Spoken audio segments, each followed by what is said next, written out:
How many of you believe that Jesus is coming back soon? It's always the same in every Adventist church. But if I ask a different question, prove to me that you believe Jesus is coming back soon by the way you spend your money.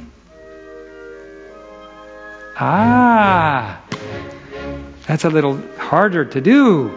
Because you see, I just bought a new car. I just bought a new property. And you see, I'm planning on investing and becoming, I have a new business opportunity that just came up. And so I'm expanding, and hopefully I can retire very comfortably. If you were on a Titanic and you were cruising along a beautiful, lovely day, not like today,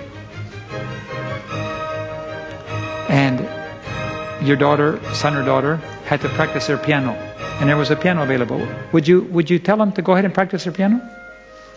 Good thing to do? Yeah, on a normal day. Would you make the bed when you got up?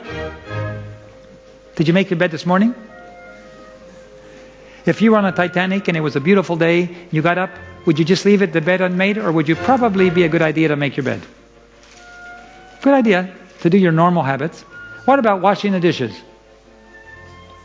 Good idea. Yes, do your normal activity. But what if the Titanic struck an iceberg? And what if the Titanic started to lean over? And what if everybody was getting into lifeboats and you decided to practice the piano and wash the dishes? Is that normal? It's good to practice the piano. It's good to wash the dishes. It's good to make the bed.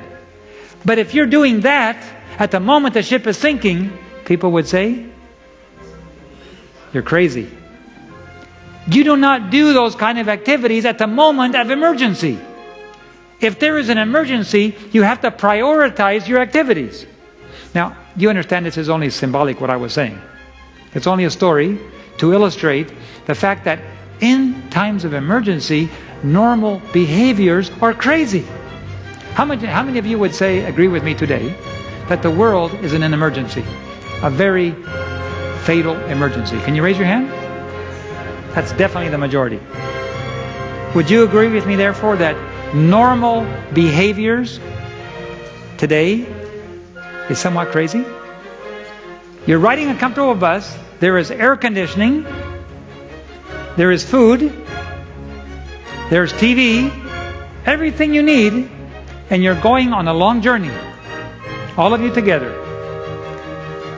And then somebody stands up and says, ladies and gentlemen, straight ahead, there is severe icing. And there's a hairpin turn on a downhill stretch.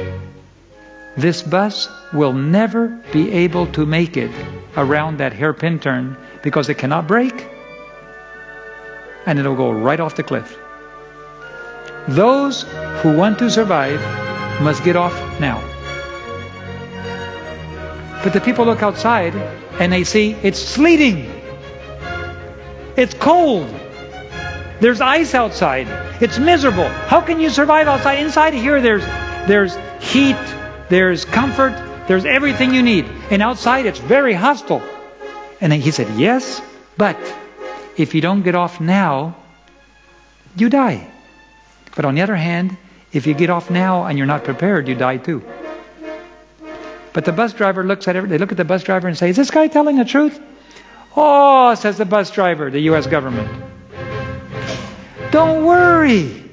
We've been driving here for a long time, and I've never seen such a situation. Just trust me. And the drivers look at the man, and they look at the bus driver, and they look at the man, and the man is putting on his jacket, putting on his raincoat, he puts on all his things, and he tells the bus driver, please stop, I'm getting off.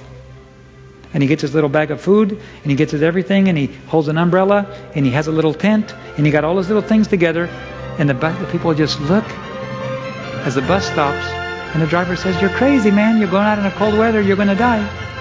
He says, I know, but I'd rather live than die on a hairpin turn. So he gets off, and he walks out into the cold. But he's dressed for the cold.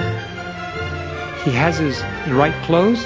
He has a tent. He has a jacket, he has some food, he has some water, he has whatever he needs to survive, but it's miserable, and it's not comfortable, and it's difficult, and it's painful. Everybody else stays on the bus. And they continue their journey, and you know what happens. They go into the straightaway, they cannot stop, and as they go off the cliff, they say, we should have known.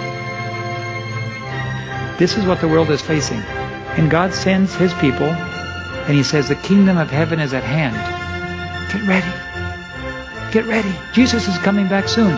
Everybody agrees today that something is about to happen in the world. People are looking for answers. But you cannot drift into it. You cannot float into the final crisis. You have to be ready.